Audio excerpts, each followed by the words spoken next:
क्या अगर मैं तुमसे कहूं, तुम्हारा गुस्सा तुम्हारी ताकत नहीं है, तुम्हारी थकान है, और तुम्हारी सफरिंग तुम्हारी वीकनेस नहीं, तुम्हारी ओवर एफर्ट का साइन है।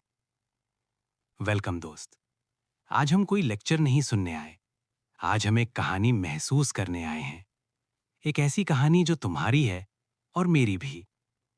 अपनी बॉडी को थोड़ा धीरे करो, सांस को फील करो, और अपने माइंड को कह दो, थोड़ा रेस्ट ले लो। उसका नाम अयान था, और उसके अंदर एक आग थी, हर वक्त जलती रहती थी। Office pressure, family expectations, financial stress, unfulfilled dreams, और सबसे ज्यादा खुद से डिसअपॉइंटमेंट। उसे लगता था, अगर मैं गुस्सा छोड़ दूं तो मैं कमजोर हो जाऊंगा। अगर मैं फाइट ना करूं तो दुनिया मुझे खा जाएगी।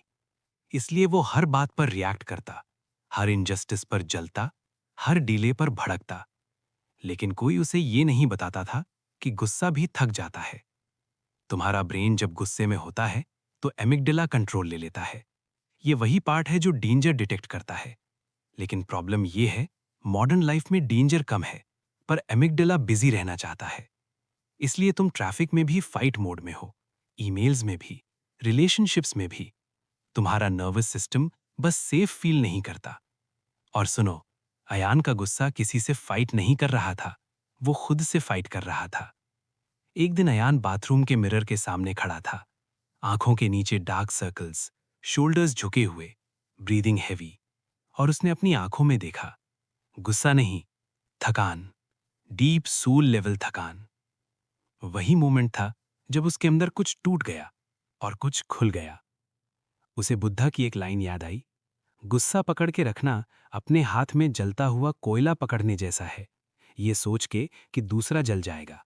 लेकिन पहले कौन जलता है? तुम। और सुनो, तुम्हारा गुस्सा तुम्हारा एनिमी नहीं है, तुम्हारा गुस्सा तुम्हारा एग्जॉस्टेड प्रोटेक्टर है। उसी रात अयान ने लाओत्जू की बात पढ़ी, नेचर कभी स्ट्रगल नहीं करता, फिर भी सब कुछ अकम्प्लिश हो जाता है। यही वू वे है, एफर्टलेस एक्शन, फ्लो के साथ चलना, कंट्रोल छोड़ना, रेजिस्टेंस छोड़ना। अयान ने पहली बार सोचा, मैं क्यों हर चीज को कंट्रोल करना चाहता हूं? मैं क्यों हर वेव से लड़ता हूं जब मैं तैरना सीख सकता हूं? जब तुम गुस्सा छोड़ते हो, तुम्हारा पैरासिम्पैथेटिक नर्वस सिस्टम एक्टिवेट होता है, जो हीलिंग मोड है। तुम्हारा ब्रेन प्लास्टिक है।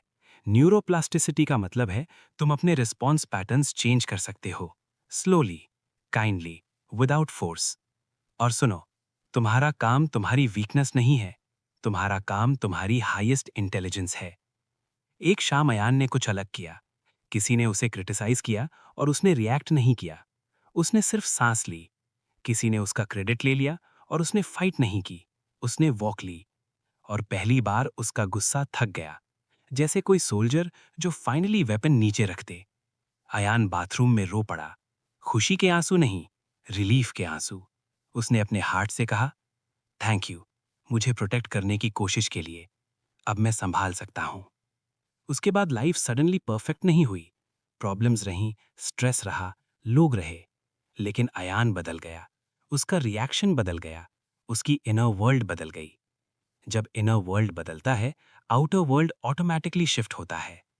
दोस्त, तुम्हारा गुस्सा बुरा नहीं है, तुम्हारा गुस्सा थका हुआ है।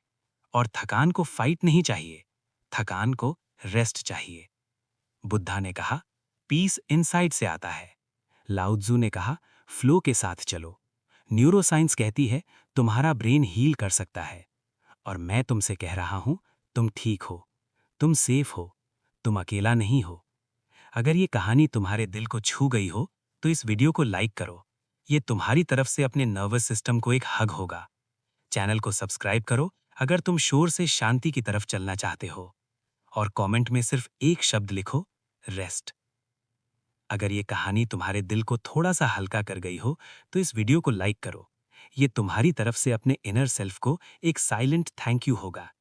इसे शेयर करो उन लोगों के साथ जो शोर के बीच शांति ढूंढ रहे हैं।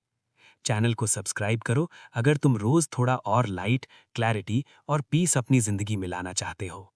और बेल आइकन दबाना मत भूलना, ताकि जब भी शांति का एक नया संदेश आए, तुम पहले सुन सको।